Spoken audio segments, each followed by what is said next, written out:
नमस्कार। Ideal eyes news में आप सभी दर्शकों का हार्दिक स्वागत है। मैं हूं आपके एंकर ज्योत्सना कुमारी गुड़िया। हम पहुंचाते हैं आप तक सबसे पहले पक्की और सच्ची खबर। हमारे चैनल को लाइक, सब्सक्राइब, शेयर और कमेंट जरूर करें।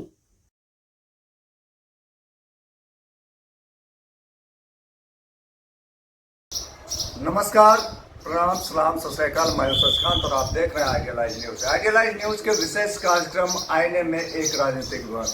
जैसा कि आप सभी दर्शक को पता है कि आईने में राजनीतिक बहस के अंतर्गत मैं किसी न किसी जनप्रतिनिधि को प्रत्येक सप्ताह लेकर के आता हूं। हालांकि सप्ताह में 2 दिन आता हूं, मंगलवार और शनिवार। तो इस शनिवार को भी मैं एक जनप्रतिनिधि को लेकर के आ रहा हूं और आपसे मैंने वादा, तो फिलहाल इस सप्ताह में लेकर के आ रहा हूं जनप्रतिनिधि वार्ड नंबर 9 के वार्ड पार्षद श्री सपन घोष जी को।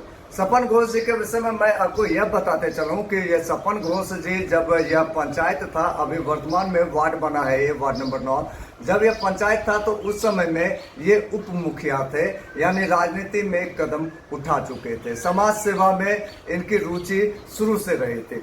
तो इनके विषय में मैं यही कहूंगा कि इन्होंने यह कर दिखाया था जो दूसरे ने नहीं किया था। इनके दिल में जज्बा था कुछ कर दिखाने का। तो इनके लिए नट सेल में मैं ये कहना चाहूंगा कि दिल में हो जज्बा कुछ कर दिखाने का तो जलते दियों को आंधियों का डर नहीं होता। जी, ये साबित कर दिए हैं सपन घोष जी। सपन घोष जी कब राजनीति में आए हैं, कब समाज सेवा में आए हैं और इनका उद्देश्य क्या था, क्या इस बार जो इनको टास्क मिला है ये पूरा कर पाएंगे। तो आइए सीधे मुखातिब होते हैं सपन घोष जी से और जानते हैं इनके मुख से। तो सपन घोष जी, आपका बहुत बहुत स्वागत है हमारे चैनल में। मैं चाहूँगा कि आप अपना संक्षिप्त परिचय देते हैं हमारे दर्शकों को। स्वपन घोष, वार्ड नंबर संख्या 9, वार्ड पार्षद, नगर निगम पूर्व।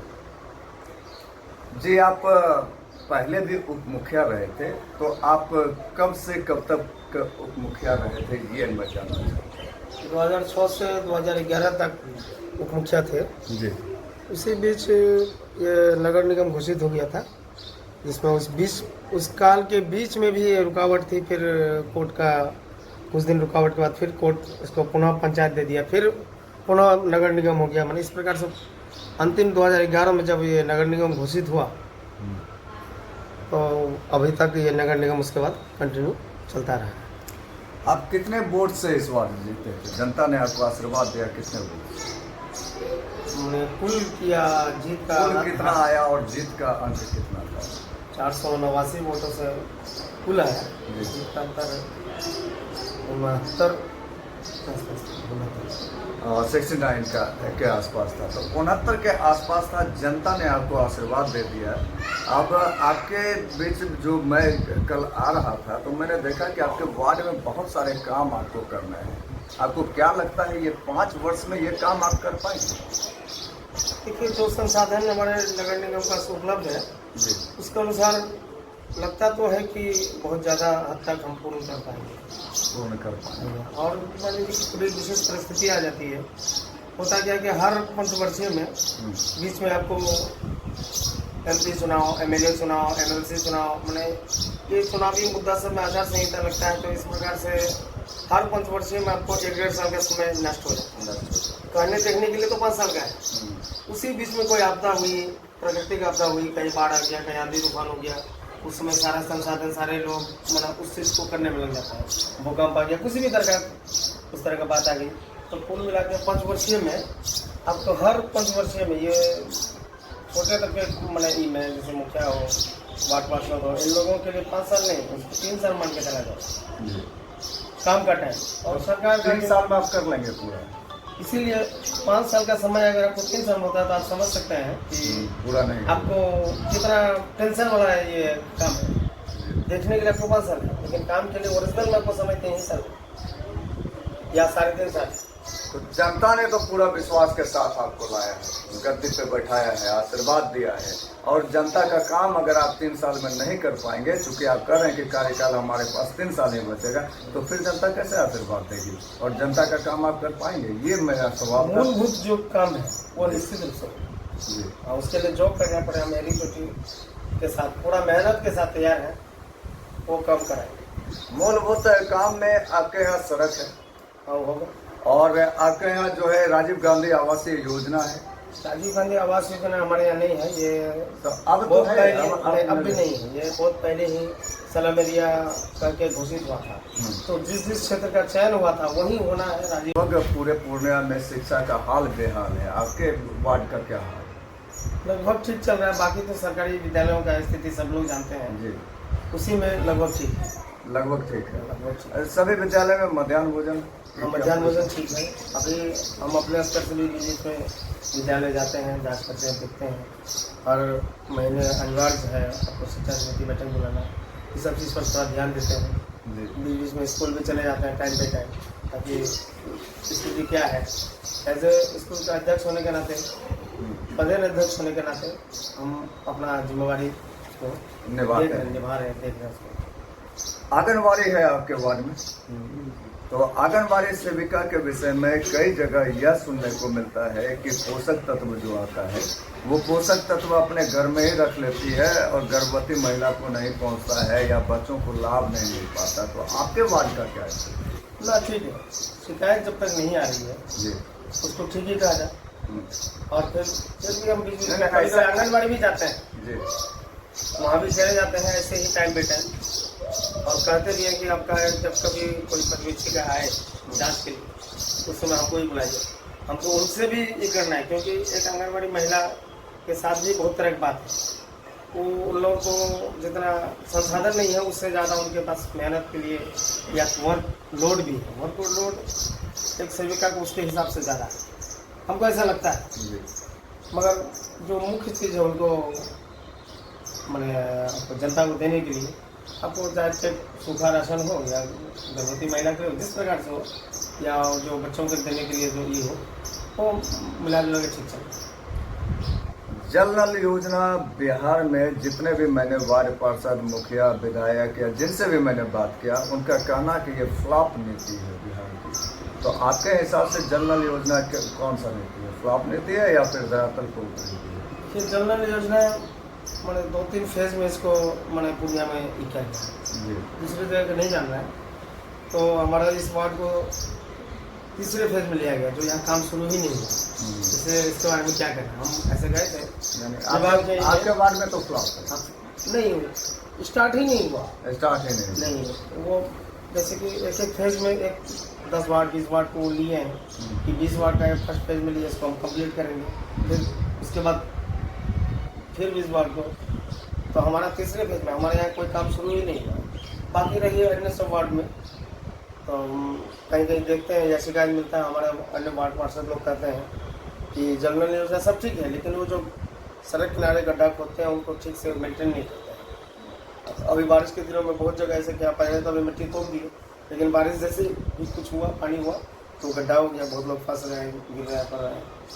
वो मेंटेन ठीक नहीं कर रहे, काम कर रहे हैं मगर काम के बाद इसको जो फिनिशिंग होता है वो बिल्कुल ठीक नहीं कर रहे। इस बात के काफ़ी इन्होंने बहुत बड़ी बात कह दी जल नल योजना के विषय में कि गड्ढा खोद दिया जाता है भाई साहब, लेकिन कई दिनों तक छोड़ दिया जाता है और तोपा भी नहीं जाता है, और कई लोग आते हैं और अंधेरे में आते हैं, धड़पड़ा के उसी गड्ढे में गिर जाते हैं। ऐसा तो उदाहरण मेरे वार्ड में भी एक देखने को मिला था, हालांकि मैंने उसको प्रकाशित नहीं किया था, लेकिन इनके मुख से ये निकला तो मुझे याद आ गया कि ये पीएचडी विभाग की लापरवाही है।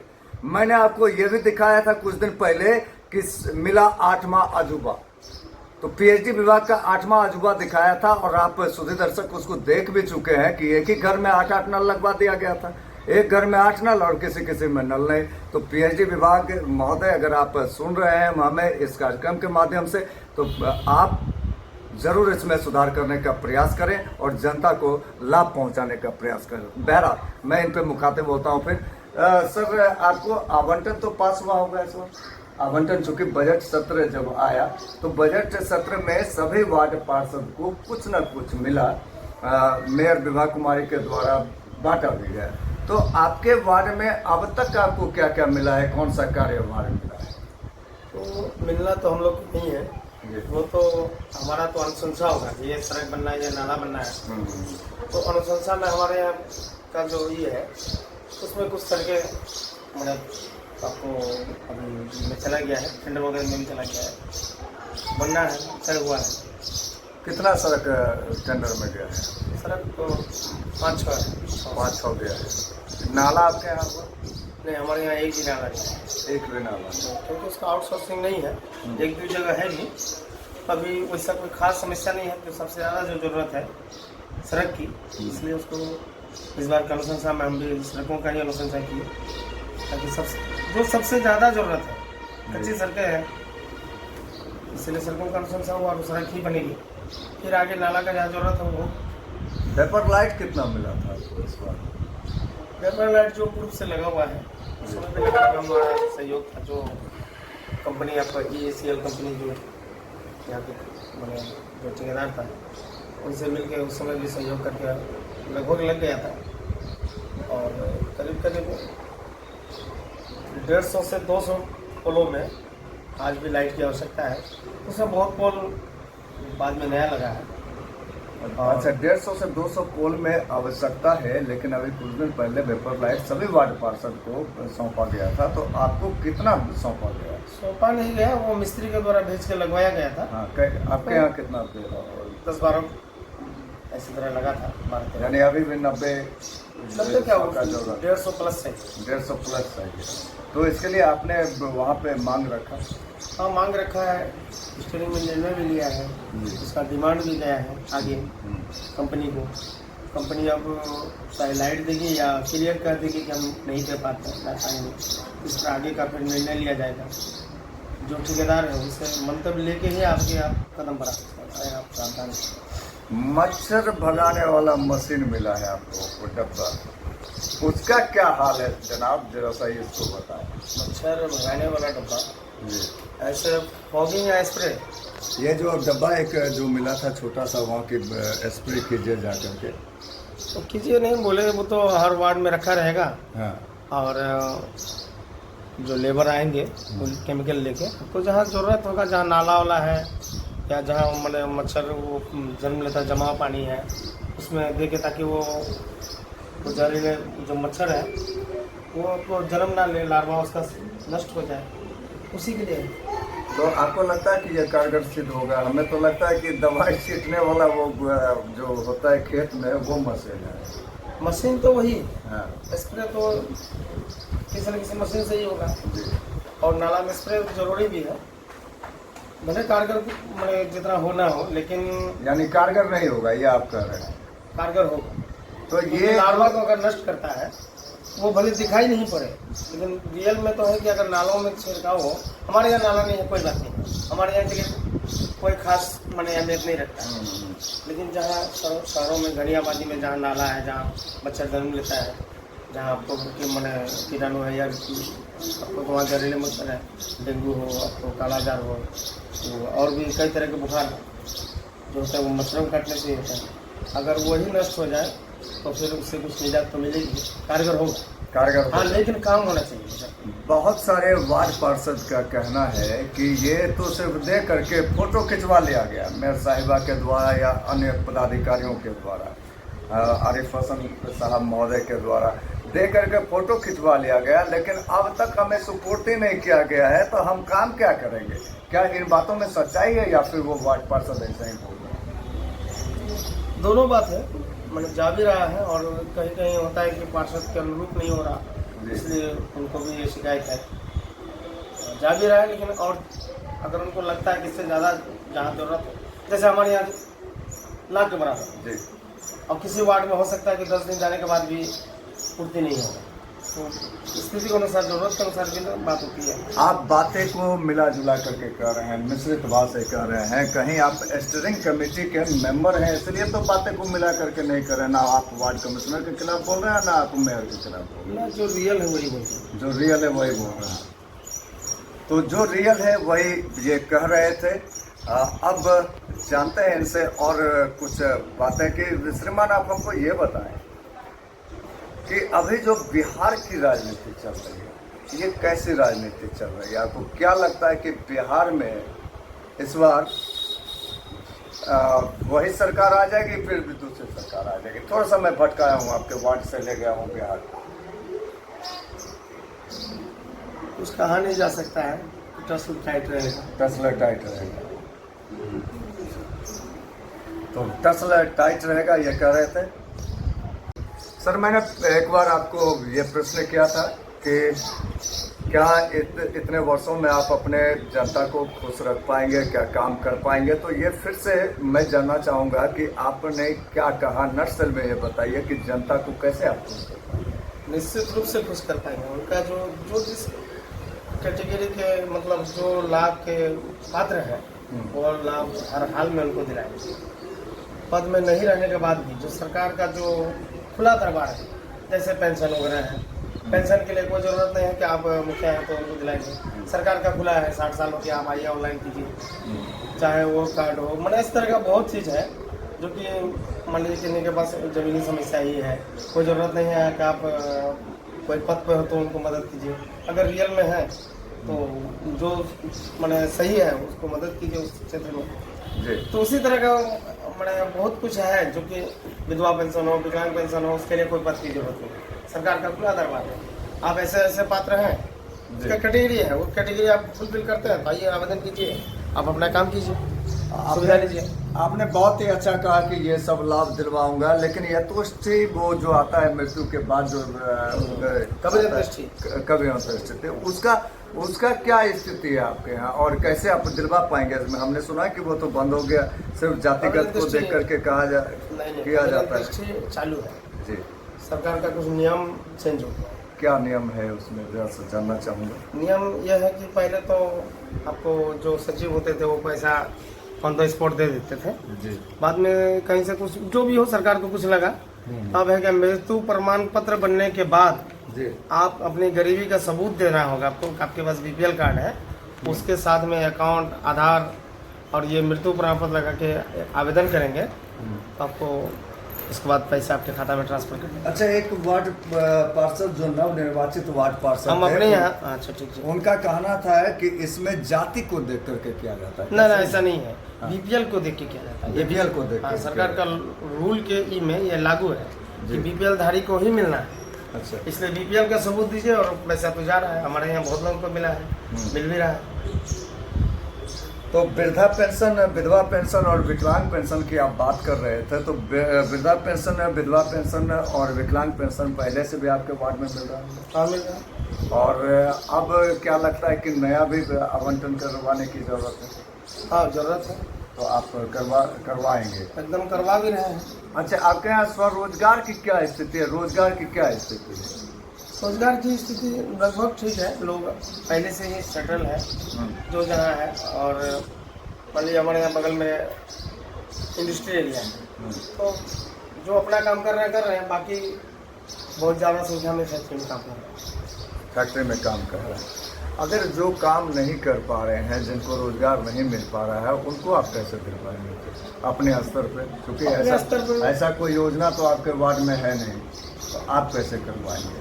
फैक्ट्री है, हर फैक्ट्री में कुछ ना कुछ लोगों को एडजस्ट करवा सकते हैं और लोग कर भी रहे हैं।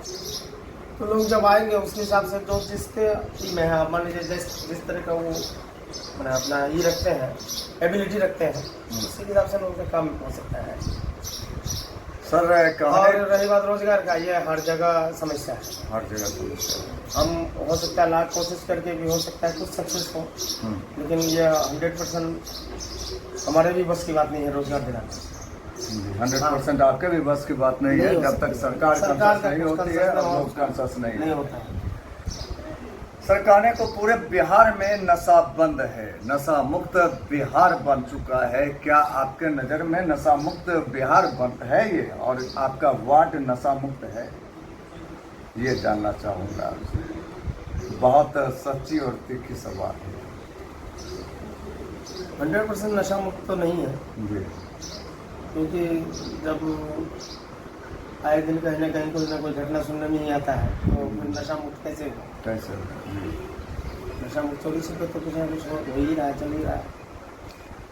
बहुत सारे वार्ड पार्षद के नेतृत्व में भी नशा बेचा जाता है और वार्ड पार्षद भी नशा करते हैं। तो कुछ तो लगाम भी लगा रहे हैं, तो आप किस दौर में शामिल होते हैं, लगाम लगाने वाले में या फिर जो है शरीक होने वाले में? नहीं, हम तो प्रशासन की मदद से कहेंगे कि उनको जब लगाम सरकार का ये है जी, गाइडलाइन है तो उसको मानना ही चाहिए ना। तो लगाम लगाने वाले में आप लगाम शामिल लगाना ही होते है। हैं। तो लगाम लगाने के लिए आपके क्या कदम होंगे? तो प्रशासन अपना काम कर रही है। जी, आप यानी सूचित करेंगे सिर्फ प्रशासन को, चिन्हित वो करेंगे जगहों? ज़्यादा उस तरह का कोई बात रहेगी जिससे परेशानी आ रही है जी। तो मजबूरी होगी सूचित करना। हम्म। आपके वार्ड में राशन का दुकान है, सरकारी राशन का, तो उसका क्या स्थिति है? बहुत सारे वार्ड में यह सुनने को मिलता है कि 1 केजी कम दिया जाता है, 2 केजी कम दिया जाता है, तो आपके यहाँ क्या स्थिति और वो वैसे थोड़ा बहुत तो होता ही होगा। है? जी।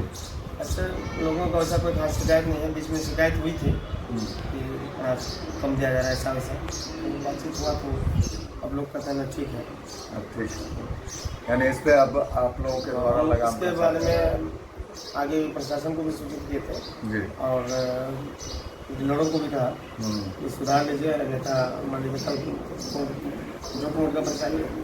हम्म। अब तो समाचार ठीक जा रहा है। समाचार ठीक जा रहा है, तक ठीक ठाक चल रहा है। अब आगे यह देखना है कि इनके द्वारा कितना जो है धरातल पे काम को उतारा जा रहा है और जनता कितना इसको आशीर्वाद फिर देगी। सर, आपके यहाँ स्वास्थ्य के प्राथमिक केंद्र होंगे? नहीं, तो क्या आप चाहेंगे कि आपके वार्ड में स्वास्थ्य के प्राथमिक केंद्र आए? तो इसके लिए आपके क्या कदम होंगे? नहीं, इस पर हम बात कर चुके थे जी। स्वास्थ्य प्रभारी से। हम्म। उनका कहना था अंडर 5 किलोमीटर कोई केंद्र दूसरा नहीं होगा, क्योंकि 5-7 किलोमीटर के बाद में ही ये इसका रूल है। क्योंकि जब बहुत बड़ा सेंटर, हायर सेंटर आपके 5-7 किलोमीटर के दायरे के अंदर है तो कोई ज़रूरत नहीं है उप स्वास्थ्य केंद्र का। तो ऐसा सरकार का गाइडलाइन है, इसलिए नहीं हो पाएगा। नहीं हो पाएगा। तो चलते चुके और भी बात करने का मन है आपसे, लेकिन समय अभाव होता है, एक समय में ही चलाना होता है ऐसे। तो चलते चलते आप क्या संदेश देना चाहेंगे अपने वार्ड के जनता से? आप ये संदेश दे दें। संदेश का सीधा शब्दों में कहना चाहेंगे, जो भी प्रोग्रेस का कार्य है, हमारे क्षेत्र का उन्नति का है, व्यक्तिगत लाभ हो या सार्वजनिक लाभ हो, वो निश्चित रूप से होगा। जैसे में सड़क हो, बिजली हो, पानी हो, और ये आवास लाभ हो, पेंशन का हो, अनाज से संबंधित हो, ये सारे कार्य सुचारू रूप से होंगे। जो पटरी पर चल चुका है और 100% होगा। मेरा पूरा मैंने अपना ये रहेगा, एम है कि कुछ अलग हटके कुछ मैंने ये काम हो, कुछ अलग हट करके आप काम करेंगे एकदम उसको धरातल पर दिखना चाहिए। जी। और इसको करने के लिए लोगों का सहयोग भी होना चाहिए। बिना सहयोग के मैंने हम भी ये काम करने में पूरा 100% सक्षम नहीं होंगे। आम लोगों का सहयोग मिलेगा तो निश्चित रूप से बहुत अच्छा से अच्छा मैंने धरातल पर हम काम करके दिखाने का कोशिश करेंगे। जी। एक लाइन और है, सबसे अपील है, राष्ट्रीय संपत्ति जो भी हो, सड़क हो, लाइट हो, उसको बचाने का कोशिश करें। क्योंकि हमेशा लोग नहीं देखें, कोई पता चलता है वार्ड घूमिएगा आप अभी किसी भी वार्ड में, आपको पता चला कि स्विच लटका हुआ है और लाइट जला हुआ है। एक लाइट बंद करने का किसी को समय नहीं। लेकिन जब खराब हो जाएगा ना तो 4 लोग जरूर बोलते हैं लाइट नहीं जल रही है, लेकिन जल रहा है तो उसको बंद कोई नहीं करेगा एक बार। तो इस तरह की चीज़ भी लोगों को भी थोड़ा ध्यान रखना चाहिए। ये राष्ट्रीय हित में भी, ये सामान भी बचा, बिजली भी बचा, बहुत बात है। सड़क कहीं टूट रही है, कोई तरह का बात हो रहा है, ठीक है, लेकिन जो हो सकता है उतना तो हमको नल चाहिए है, नल खोल दिया पानी खुला बह हुआ रहा है। है, अब आए दिन आपको मिलेगा, नल खुला हुआ है, आपको पानी बह रहा है, ये तो आम लोग भी आते जाते जो चीज़ उनसे हो सकता है वो करना चाहिए। तो ये थे वार्ड नंबर 9 के वार्ड पार्षद सपन घोष जी। सपन घोष जी का मानना है कि मैं धरातल पे काम को लेकर के आऊँगा, लेकिन ये तो आने वाला वक्त ही बता पाएगा कि ये धरातल पे कितना काम को ले आएंगे। देखिए ऑन कैमरा मैं आपसे कह रहा हूँ कि फिर मैं आऊँगा आपके काम का जांच करने के लिए, तो फिर मैं आऊँगा, इनसे मुखातिब होऊंगा। लेकिन चलते चलते मैं यही कहना चाहूँगा कि इन्होंने यह ठान लिया है कि हम भी किसी से कम तो नहीं, तूफान उठाकर मानेंगे, दुनिया को बदलने आए हैं, दुनिया को बदल कर मानेंगे। तो चलते चलते सपन घोष के जज्बा को मैं सलाम करता हूँ, प्रणाम करता हूँ, सत श्री अकाल करता हूँ, और सुधीर दर्शक को भी मैं प्रणाम करता हूँ, सलाम करता हूँ, सत श्री अकाल।